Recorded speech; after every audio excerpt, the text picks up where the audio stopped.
भाइयों और बहनों, मैं अरविंद कुमार उर्फ सायरन। मैं आपको बताना चाहता हूं कि सच्चाई क्या है, देश की सच्चाई क्या है, लोग क्या सोच रहे हैं, पार्टियां क्या सोच रही हैं और हम लोग क्या सोचते हैं।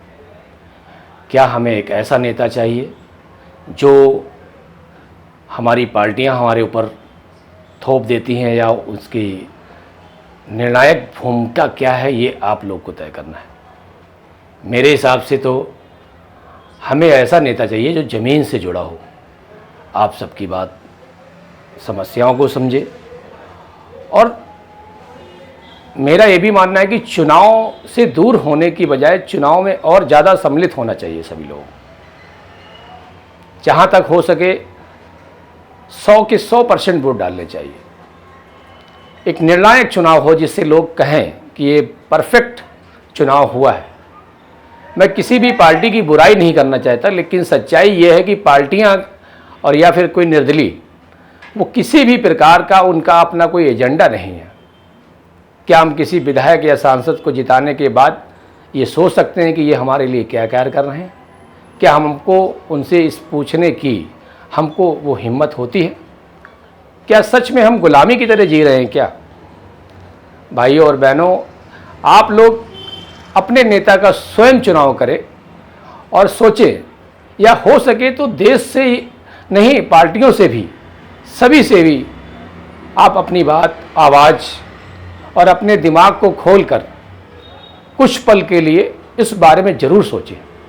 जैसे हम दिवाली में सोचते हैं कि हमें पटाखे जलाने हैं, मिठाइयाँ लानी हैं, अपने देवी देवताओं की पूजा करनी है, ईद में हमें क्या करना है, उसी तरह हमें इस वक्त ये भी सोचना चाहिए कि ये जो हमारा चुनावी पर्व है, ये त्यौहार है जो चुनाव का, इसमें हमें किस नेता को चुनना है, क्यों चुनना है, और क्या सही में वो पार्टियां या वो निर्दलीय जो खड़े होते हैं वो हमारे लिए सही हैं।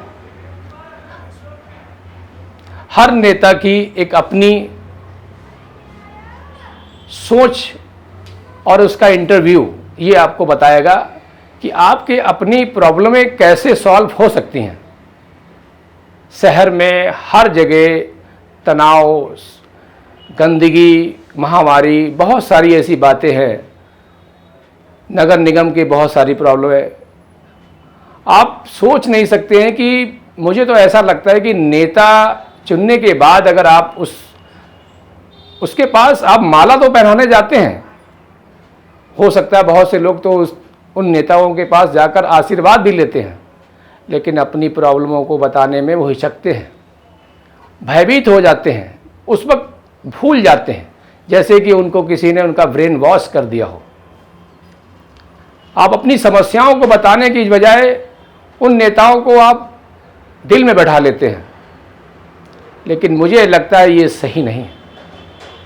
भाई और बहनों, मैं सायरन आपको बताना चाहता हूं कि नेताओं के विषय में आप कैसा सोचते हैं। क्या वो राजनेता एक ऐसी पावर होती है जिसके सामने हम एक राजा की तरह उनको ट्रीट करते हैं, या वो सामाजिक नेता हैं जो हमारे साथ चलकर अपनी बात को हम उनकी तक पहुंचाने की सोचते हैं? आपको इस विषय में बहुत गंभीरता से सोचना चाहिए। कौन सा नेता आपके साथ चल रहा है, आपके हाथ से हाथ मिला के चलता है? कौन सा नेता राजनेताओं की तरह आपसे व्यवहार करता है? जीतने के बाद कौन सा नेता आपके शहर में या आपके समक्ष आकर आपकी समस्याओं का समाधान करने के लिए आपसे बात करता है? इस विषय में अगर आप सोचेंगे तो आपको ढूंढने होंगे उन नेताओं को जो ज़मीन से जुड़े हों, आपकी समस्याओं का समाधान करें।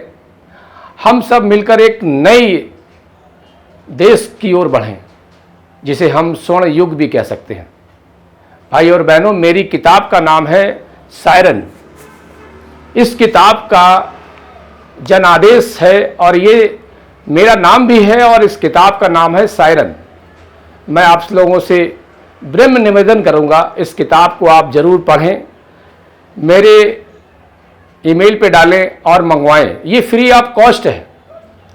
अपने आप को, अपनी विचार रखें और अपनी समस्याओं को इस किताब के जरिए सोचे कि क्या सच में दुनिया को बदला जा सकता है, क्या देश को बदला जा सकता है, क्या हमें ऐसा नेता चाहिए जो सच में भारत को विश्व गुरु बना सके, या ऐसा नेता चाहिए जो हमें चुनावी जुर्मों को बताकर या आपस में चूहे बिल्ली का खेल खेल कर, एक कोई कहेगा कि मैं आपको लैपटॉप दे रहा हूँ, कोई कहेगा मैं आटा दे रहा हूँ, कोई कहेगा मैं चावल दे रहा हूँ, लेकिन देश में एक ऐसा देश बनाएं जिसमें धर्मों के साथ साथ राम राज्य की स्थापना हो।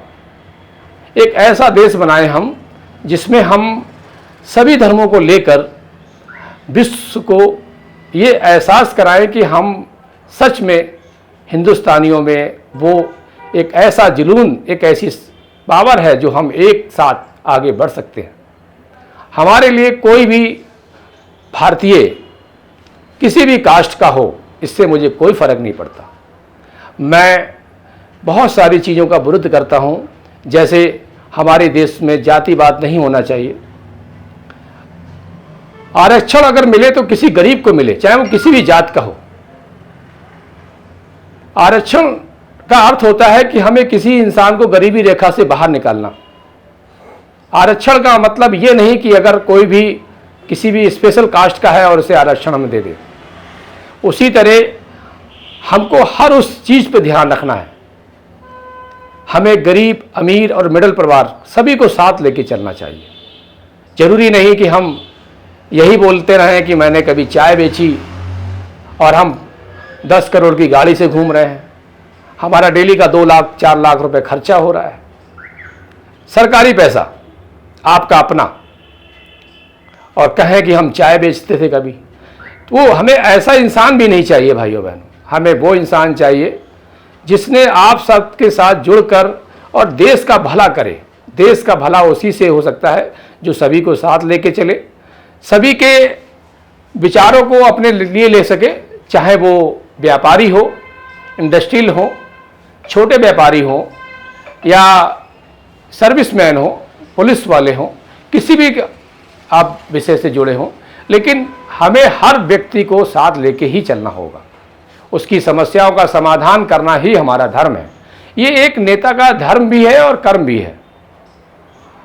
आपसी बातों को हम जितना भी ज़्यादा उछालते हैं, उतना ही हमारे जनताओं के मन में नकारात्मक ऊर्जा प्राप्त होती है। कोई भी नेता जब एक दूसरे पर कीचड़ उछालते हैं तो महसूस होता है जैसे कि सच में भारत में ये बहुत ही ओछी राजनीति हो रही है। इसका कोई फ़ायदा नहीं।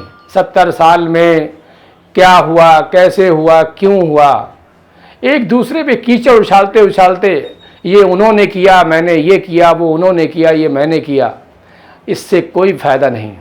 हम सब लोग एक होकर एक नई पार्टी का विस्तार बनाकर देश को आगे ले चलें, ये मेरा आप लोगों से बड़ा निवेदन है। नमस्कार।